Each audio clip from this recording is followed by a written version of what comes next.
আসসালামু আলাইকুম, স্বাগতম সবাইকে আজকের আরেকটি টিউটোরিয়াল ক্লাসে।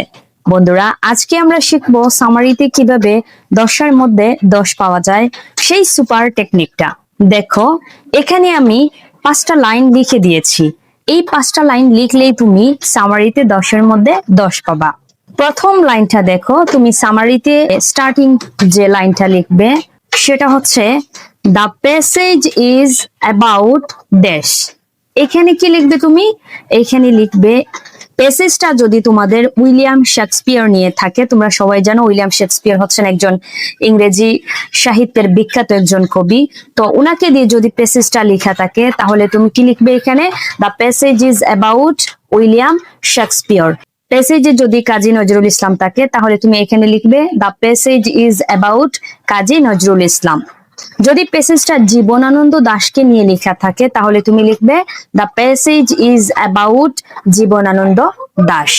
অর্থাৎ প্যাসেজটা যাকে নিয়ে লেখা আছে তার নাম এখানে বসবে। ধরো প্যাসেজটা মাউন্ট এভারেস্ট নিয়ে লেখা আছে, তাহলে এখানে বসবে the passage is about Mount Everest. মোট কথা হলো, কমন আনকমন যে কোনো প্যাসেজ আসুক, দুনিয়ার যে কোনো প্যাসেজ আসুক, তুমি প্রথম লাইনের শুরুতেই পাইবা প্যাসেজটা কাকে নিয়ে লেখা হয়েছে। যেটা নিয়ে লেখা আছে, যাকে নিয়ে লেখা আছে বা যাকে নিয়ে প্যাসেজটা লেখা হয়েছে, তুমি সামারির প্রথম লাইনে দিবা দ্য প্যাসেজ ইজ অ্যাবাউট ওই যাকে নিয়ে লেখা হয়েছে তার নামটা এখানে লিখে দিবা। যেমন মাদার তেরেসা নিয়ে প্যাসেজ আসলো, তুমি কি লিখবা? The passage is about mother Teresa. অথবা ডক্টর মোহাম্মদ শহীদুল্লাহকে নিয়ে আসলো, তুমি কি লিখবা? The passage is about doctor Mohammad Shahidullah. অথবা প্রফেসর ডক্টর মোহাম্মদ ইউনুস নিয়ে আসলো, তুমি কি দিবা? The passage is about doctor Mohammad Yunus. অথবা আবু সাইদকে নিয়ে প্যাসেজটা আসলো, তুমি কি দিবা? The passage is about Abu Saeed.